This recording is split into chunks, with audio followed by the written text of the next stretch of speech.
CTV's Scott Hurst is following this for us. Scott, this came as a surprise yesterday. Tariffs on top of tariffs. Marcia, good morning. You mentioned you do the math, and of course that adds up to an incredibly damaging and devastating tariff, particularly for the steel and aluminum industry. If these tariffs are then stacked on top of each other, that would be a significant hit.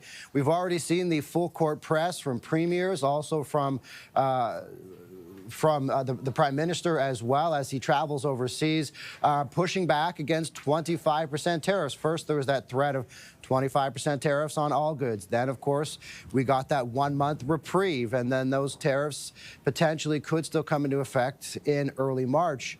And then there was the threat of 25% tariffs on aluminum and steel, and now we're hearing that they could really be combined in early March when they come into effect. And so we've already seen the pushback on 25% tariffs, the 13 premiers for the first time ever all together going to Washington, D.C., lobbying American lawmakers to stop 25% tariffs on steel and aluminum, and you add potentially even more tariffs on top of that.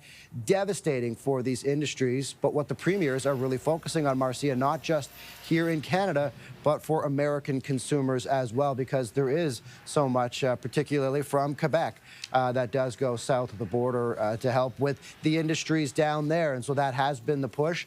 And of course, this latest news, as we've seen, Trump, since returning to the White House, has really taken rapid action to reshape international trade, American foreign policy through tariffs. And so this latest escalation really ultimately raises the stakes in this trade war that we've been seeing between Canada and the U.S. and likely raise the pushback we're going to get from Canadian officials as well, if in fact these tariffs are then stacked upon each other. Right, and we're even hearing from the CEO of Ford, Scott, who's saying the tariffs would be devastating on both sides of the border, leading to layoffs. It would increase inflation. I do want to ask you, though, why the wait until March the 12th? What's the thinking behind that date?